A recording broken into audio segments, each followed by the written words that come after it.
point when I knew that I had stayed up too late was when I was in the conference hotel bar, and the guys had arrived to set up the cameras and the chairs and the sound equipment for BBC Breakfast.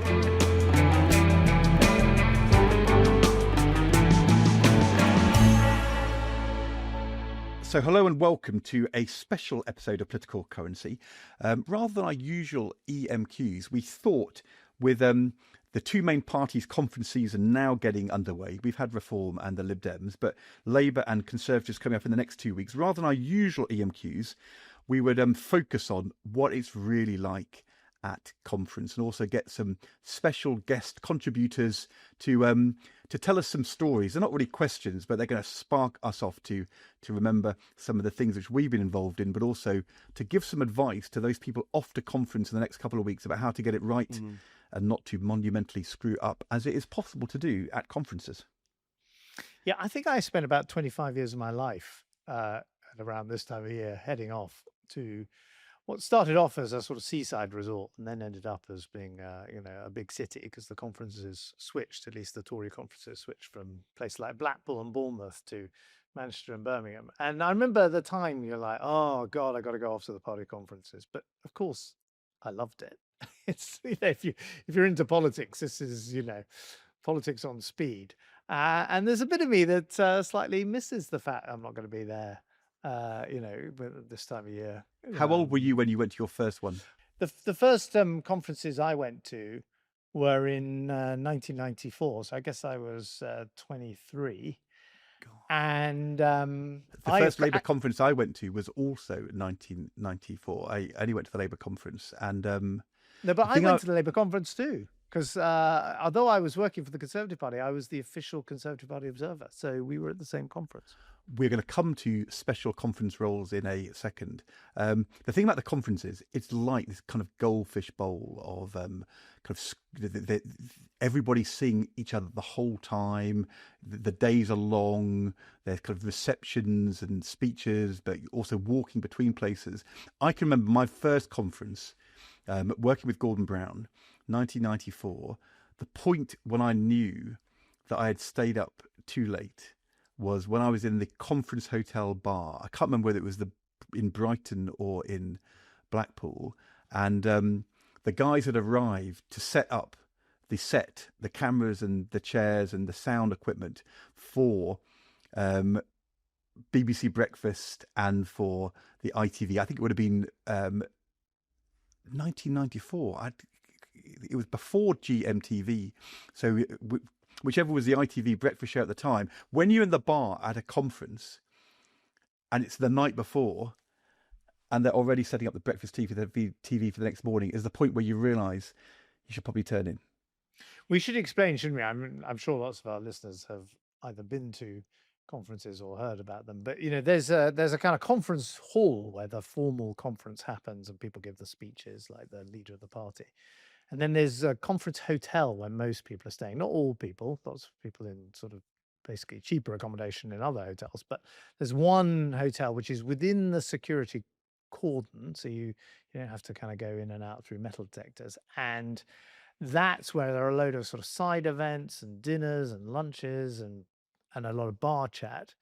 And we ended up, of course, as like cabinet ministers doing the kind of big speeches and having the big dinners with the newspaper groups and so on. But we started off, didn't we, as just there, as you were saying, in the bar, 2 a.m, and you'd love it. If you were 23, as I was, you'd suddenly find yourself talking to, I don't know, the Chancellor of the Exchequer or something would be standing next to you in the bar, and you'd go up and have a word with them.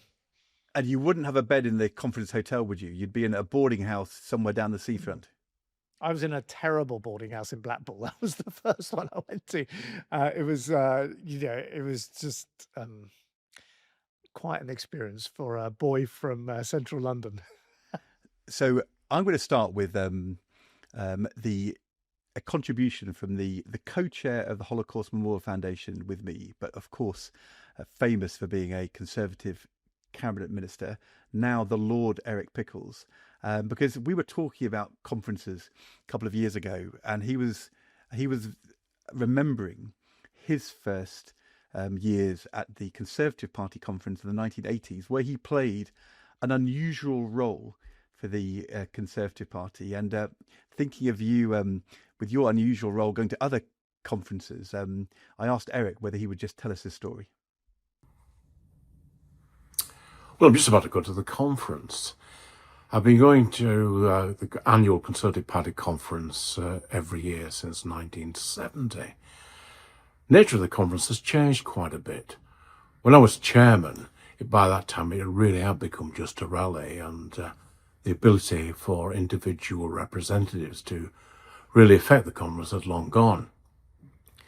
But in the early days, that wasn't the case. There were proper debates, and the leadership of the party was always very worried about what was coming up from the constituencies. People could vote on what was to be debated. Now, in the early 1980s, I was a National Young Conservative officer. And my role in the very difficult debate, which was usually either on law and order or on immigration, was to sit next to Denis Thatcher, who was a very agreeable guy, just to give him some guidance as to how to applaud. I was introduced to him and they said, "This is Eric, and when he applauds, it would be helpful if you applauded." And we managed to do that on one or two occasions where I think he wanted to applaud and I would do a Jeeves-like cough to prevent him. But by the second year, he got the hang of it, and he said, I've got this worked out, Eric. Basically, if I agree with it, I sit on my hands, and if I'm violently opposed to what the speaker is saying, I'll applaud. I said, that's just it. He was a lovely guy to work with. So that was Isn't that a brilliant story? So basically, there you are in the conference hall with, I don't know, Harvey Proctor from the Monday Group saying something outrageously controversial, and Denis Thatcher realised that in his moment when he wanted to applaud, that was when he sat on his hands and Eric coughed. And also a great job for Eric to do, managing the Prime Minister's spouse. There are lots of, funny roles at conferences, aren't there? I've done quite a few of them, actually. So, I mentioned I was the official Conservative Party observer at other people's conferences. And I remember going to the big Tony Blair conference the first one when he was Labour leader, and he gave his big Clause 4 speech. And I almost stood up and applauded, and then thought, I better not do that because I'm the actual Tory party observer here, and I've got it on my badge. And then, my job back then, this is so kind of, and all people listening to this who are younger than us are going to go, this is ridiculous. You're talking about the age of kind of the steam train and the horse and cart. I had to go and get a copy of Blair's speech, which they were handing out. They handed out paper copies. This is all pre-internet. And I had to run to the exhibitors' stands where companies would have little stalls and go to the BT stand. And the BT stand had a fax machine, of course, British Telecom. And I would literally fax the Tony Blair speech to number 10 Downing Street so that the Prime Minister could read it, John Major at the time. And that was like my main job. Just getting these speeches back to the government. For me personally, going to the Labour conference was so interesting, and I think ever after gave me more of an understanding of the Labour Party than I would have had if I'd never been to a Labour conference.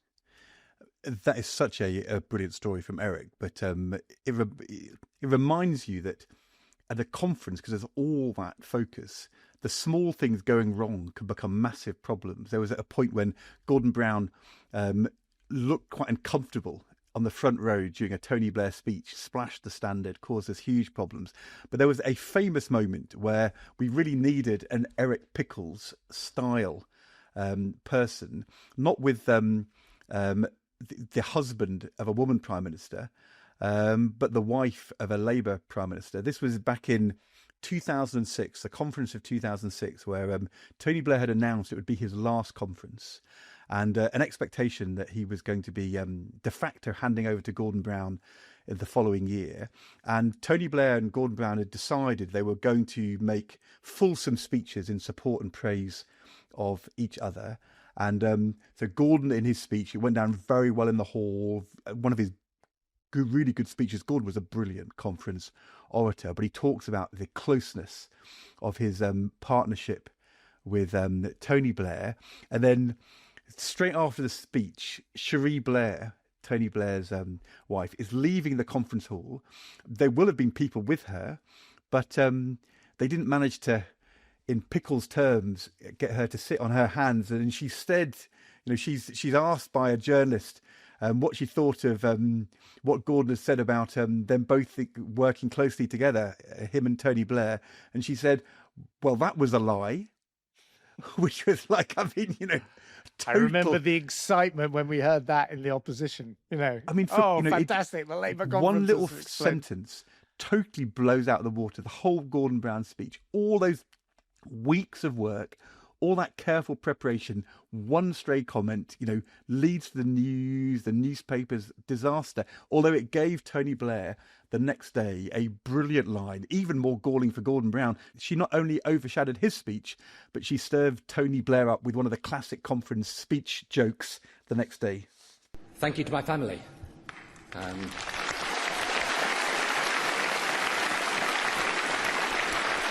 To the children. To Cherie.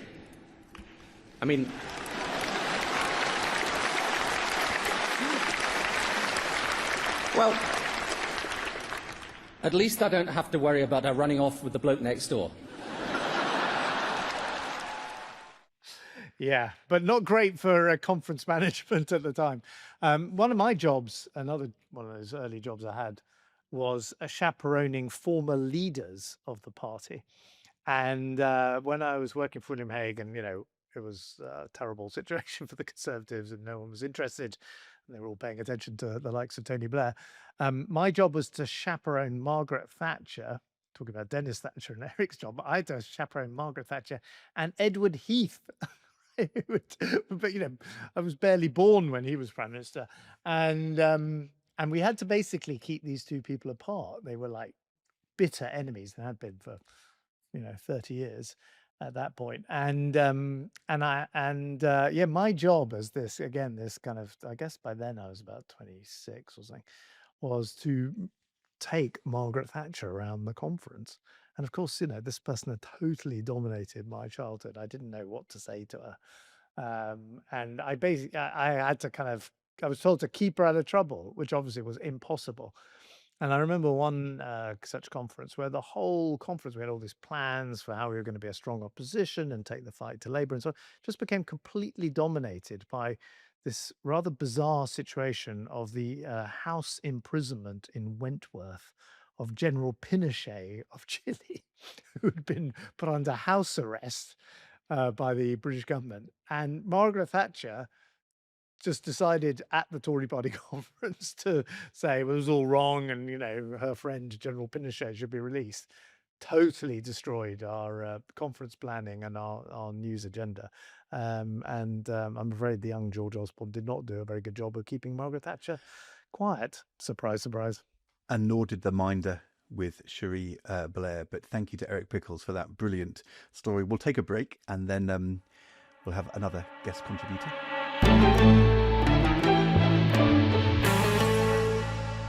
So welcome back. I think one of the things we touched on it earlier with the security cordon that you sort of take for granted now at conferences is the very high degree of security. So there is a kind of ring of steel thrown around, particularly the Labour and Conservative conferences.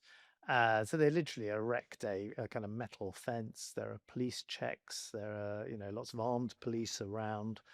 And it can be, again, a real pain in the arse for a lot of the delegates who have to kind of queue up and get through the metal detectors, although they try and make that as easy as possible. I think we should start by reminding ourselves of an enormous moment in British history, which could have turned into an absolute catastrophe. And that was the IRA attack, the bomb that was planted at the Grand Hotel in Brighton at the Tory party conference in 1984. And that bomb went off, killed a number of people, but far fewer than the IRA had hoped for, frankly. And there were kind of moving images, weren't there, of Norman Tebbit, who only recently died, but him being kind of pulled out of the rubble. But the crucial thing is they didn't kill Margaret Thatcher, but they got unbelievably close. And her bathroom in her suite was completely destroyed. But we have spoken to someone who I know very well, who was there that night, and gives this. If you know who I'm about to introduce, you'll know this is a very typical and rather understated contribution from my great friend Oliver Letwin. I found myself awake at a very early hour and realized that there was something wrong with the window of my room, and then I realized that it had actually blown in. So, not still realizing what had really gone on, I went out in the corridor to go and talk to reception by going down in the lift, and I found that the lift wasn't working, and then I had a very strange feeling that there was a wrong kind of lighting going on, and then I looked behind me, and where the front of the hotel should have been across the atrium, there didn't seem to be a front of the hotel anymore, and the strange light was coming from the moon. And it was at that point that I realized that there had been something very definitely wrong, like the building or part of it collapsing, and then I thought to myself, maybe it's a bomb.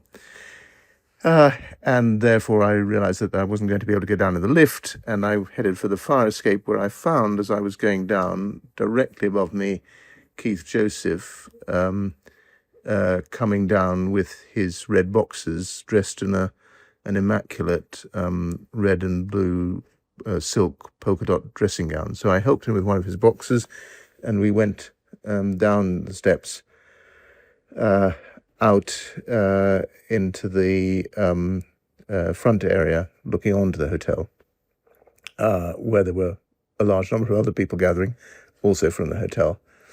And I found myself also in a queue leaving Keith there to make a phone call from the next door hotel that had not been blown up, where the journalists were staying. And while they were trying to phone in stories, I was trying to ring my wife just to let her know that if she saw in the morning that the Grand Hotel had been bombed, I was still alive. And I returned to Keith, who was nonchalantly observing the scene, I suppose, having had a very distinguished war record. He was used to this sort of thing, or more used to it certainly than I was. I can't remember to which of us it then occurred that there was going to be a significant problem about the fact that we were all in dressing gowns and pyjamas, and we were going to have to appear at the conference the following morning. And Keith equipped me with a telephone number, and I went back to the phone booth and phoned Marcus Seif, who arranged for Marks and Spencer's to send us a large amount of clothing. I mean, as you say, kind of understated, but kind of very powerful when you actually really think about what Oliver's saying about the kind of the horror of that experience. The thing I'd say is, for quite a lot of our listeners who may not have been involved in or aware of politics at that time, those events were simultaneously, they were deeply shocking, but they weren't entirely unexpected. I mean, in the years before, you'd had murders of parliamentarians close to Margaret Thatcher, Airy Neave, Ian Gow, in Parliament outside his home.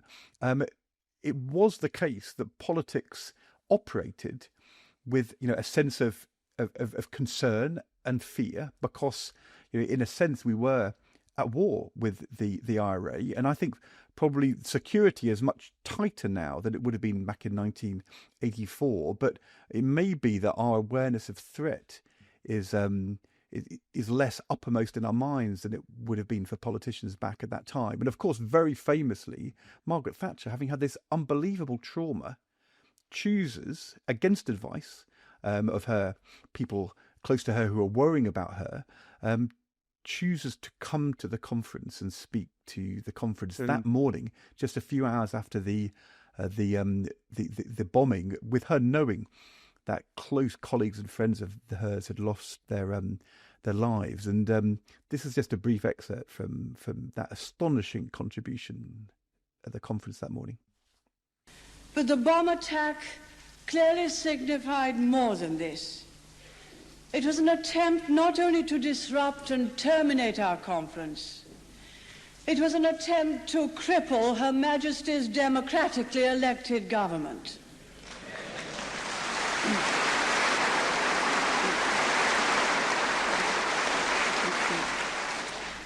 That is the scale of the outrage in which we have all shared.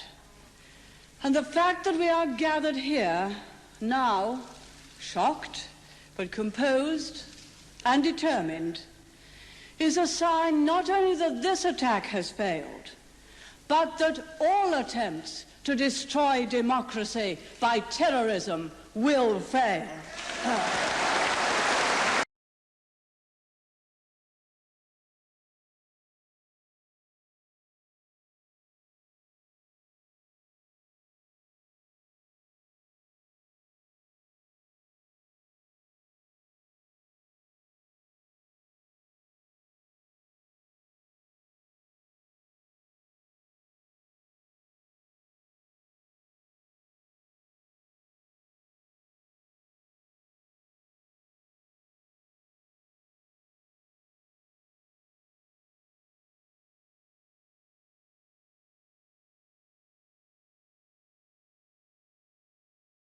I think it's a reminder, isn't it? I mean, we talk a lot about violence in American politics right now, the assassination of Charlie Kirk, the attempted assassination of Donald Trump, the assault on Democrat state legislators, and so on. I mean, political violence was a big feature of British politics, of which that's probably the most spectacular example there. But as you say, Conservative MPs have been killed, Ulster Unionist MPs have been killed. If you go back, and in fact, throughout the 20th century, there were, for example, attempts on Lloyd George's life and the like. So it wasn't, just unique to that period of IRA terrorism. And of course, we have had Joe Cox and David Amess murdered as serving MPs and we knew both of them well, in the last 15, 20 years. So political violence is there. The conference is a gathering of politicians. So it's a big, big target. And the security is therefore very necessary. But it kind of adds, doesn't it, to that kind of claustrophobia of a conference, because you really are locked in. It's difficult to explain if you've not been to one of these things, just how you sort of forget that there's a world outside while you're there. And I remember for me, the most kind of striking example was in opposition. This is in 2008. And, by this point, I'm the Shadow Chancellor. I've been Shadow Chancellor for 3 years. We're coming as the force in British politics. The polls are suggesting we might win the election. And then, and Gordon Brown has really struggled in his first year as Prime Minister. And then the financial crash happens and the collapse of Lehman Brothers. And it's all happening while we're having our conference, the Tory party conference. And, I just remember sitting down with David Cameron in his hotel suite in Birmingham, watching the television as the US Congress failed to pass the TARP, which was a kind of bailout program, and sent the kind of markets into another plunge. And just thinking what we are doing here, which we think is so important and we have spent months preparing, is utterly irrelevant to what is going on in the real world.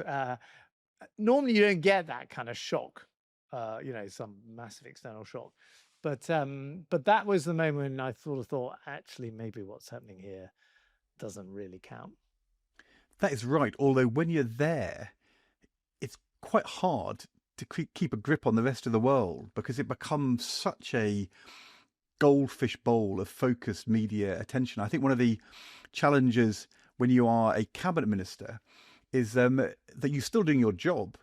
And you may have kind of government papers and red boxes brought down to you by private secretaries, but it's a little bit like being on an aeroplane. People always say that politicians make mistakes often when they're in aeroplanes at 38,000 feet flying over to Japan, because you can talk to the media and sort of lose a bit of discipline and and kind of get drawn into the camaraderie and the tightness of that aeroplane ride and make mistakes. The same thing can happen at a conference because it's such a goldfish bowl of focused media attention. So at the party conference, you have the kind of senior leadership of the party. You have some of the MPs, but by no means all of the MPs. Many MPs don't go to their own party conference. You have businesses. You have various NGOs and charities, but above all, you have the media. You have all the newspaper groups there in strength, and of course, you have the broadcasters. And part of the job, if you're a cabinet minister, is you have these lunches and dinners, don't you, with all the different newspaper groups. And if you're trying to run a conference, as I did for many years with David Cameron, what you're really trying to do is impose on all of this kind of chaotic and sort of anarchic environment some kind of grid, some kind of discipline, some kind of plan to get your message across, which is usually centered around big policy announcements in the key speeches from the leader and the chancellor or shadow chancellor, whoever it happens to be. But of course, all of that can go completely awry, can't it? And the real story is what the media are after, and the real story is usually not the policy announcement that the people running the conference would like it to be. Look, it especially feels as though that is going to be the reality for Keir Starmer going into the Labour Party conference in the next few days, because all this leadership speculation around kind of West Streeting, Shabana Mahmood, what does Number 10 really think of their favoured candidate? Do they have a favoured candidate? Is there going to be a contest? And then Andy Burnham, who's already dominated the run up to the conference with his contributions, goodness knows what he's going to be saying in Liverpool this weekend. And the problem is that if you are the Prime Minister... It's quite unusual, isn't it? Sorry, Ed. It's quite unusual, just to interrupt you there for a minute, because I think the Tory conference is also going to be dominated by leadership speculation. And it's quite unusual for both the Conservative Party and the Labour Party to have this challenge. And just as Andy Burnham is a kind of external factor, I wouldn't be surprised if, the Tories are very nervous of another MP defecting to reform on the eve of, Kemi Badenoch's speech or the like. So the leadership speculation is probably the most damaging thing you can have at a conference. Let alone what Boris Johnson, Liz Truss or Robert Jenrick are likely to be saying at the conference. But you're right. And but what is very hard to do is to stick to that agenda, your chosen agenda, if there's another question being raised. And Nick Robinson tells a story of a particular moment which we've discussed before on this podcast, and I think we may have provoked him into a bit of memory. Party conferences are in reality speed dating conventions for politicians, journalists and lobbyists. Talk over food, drinks, late night parties, far too much alcohol and too little sleep. And the fun comes when what you hear behind the scenes makes it into the public space. I sat next to Gordon Brown in a tiny bedroom converted into the Today programme studio at the party conference at which he and his advisers were talking about whether to call an early general election to cash in their chips. Gordon, in his interview, denied that this was happening, and I had to decide as the BBC's political editor what I said straight afterwards. My mum wanted me to tell the truth, I thought, so I did. Everyone I'd spoken to, his advisers, his cabinet members, his members of staff, were talking about nothing other than an election.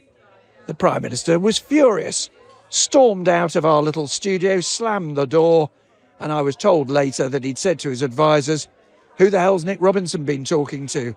The answer came, "Everyone, Gordon, everyone."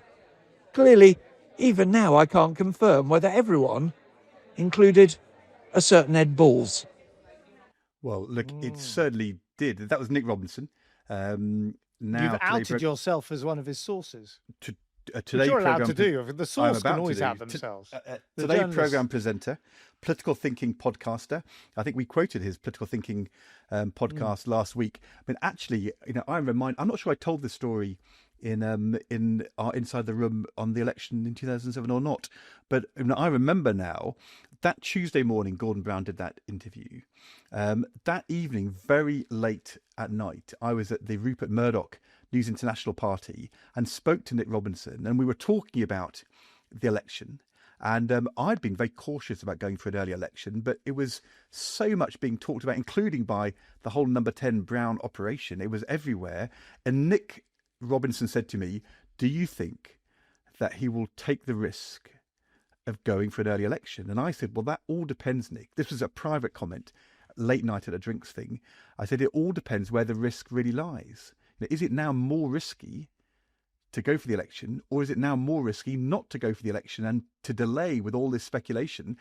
And then I made the classic mistake which you can make at conference, which is I think I left there about 1:32 in the morning, and at 7:30 I was back in that little bedroom Nick talks about, doing an interview with Sarah Montague for the Today programme. And Sarah Montague said to me, do you think the Prime Minister will risk an early election? And I said, well, it all depends, Sarah, where the risk really lies, which was a sensible thing to say to Nick Robinson at 1 a.m. at a do, was totally the wrong thing to say in front of millions of people on the Today programme, because, of course, I then ended up contributing to that speculation. Ed Ball suggests not to go early would be the risky thing to do, which, of course, by the way, is exactly how it turned out. You have to be so careful when you're at a conference. Everything you say, everywhere you look, might be being recorded. You might be on camera, but you can get into the comfort zone of saying things to people privately and suddenly find out you're sharing them with the nation on the Today programme. Yeah, although to be fair to you, you're doing what people tend not to do at conference. You were saying on air what you were saying privately at 1 a.m. Whereas the normal pattern at a conference is, on air to say, we're all right behind the leader, I have total confidence in him or her. And then at 1:30 in the morning at the News International reception to say, she's got to go or he's got to go. So I think you're beating up on yourself when actually you might not have had to contribute to the speculation, but at least you were doing it publicly rather than privately. I remember I was a junior whip as an MP during Ian Duncan Smith's leadership, and his leadership basically imploded at the Tory party conference in 2003. And as a whip, one of the jobs of the whip's office at the party conference is indeed to kind of fan out through the conference, pick up the intelligence, go to the meetings of the kind of troublemakers in the cabinet who are giving a fringe speech.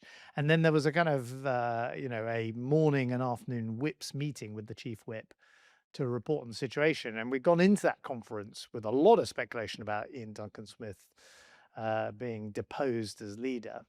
And it had sort of been held off a bit by the start of the Iraq War, but by the time we got to the autumn of 2003, it was, impossible to hold it back. And I just remember these meetings with the chief whip saying to us, like, so what have we found? I mean, who is saying Ian's got to go? And the whip's going, everyone is saying that Ian has to go.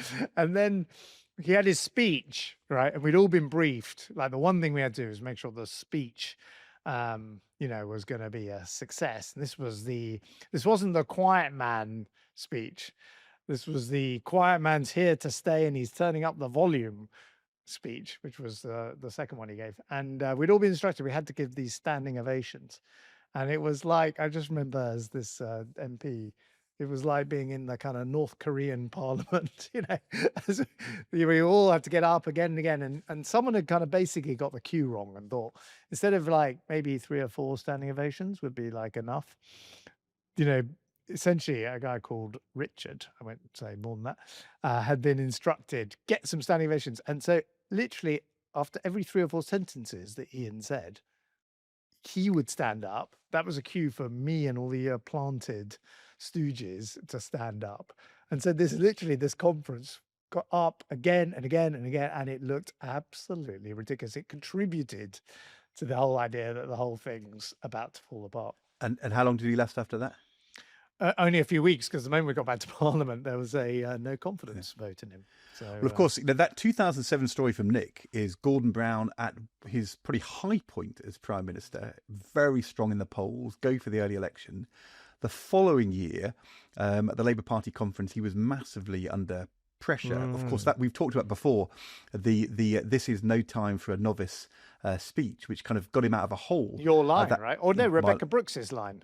It was my line, but it was spotted by Rebecca Brooks. I said it to her, and she said, "That's the line," which I've told that story before. But at that conference, this is another lesson for aspiring politicians and cabinet ministers.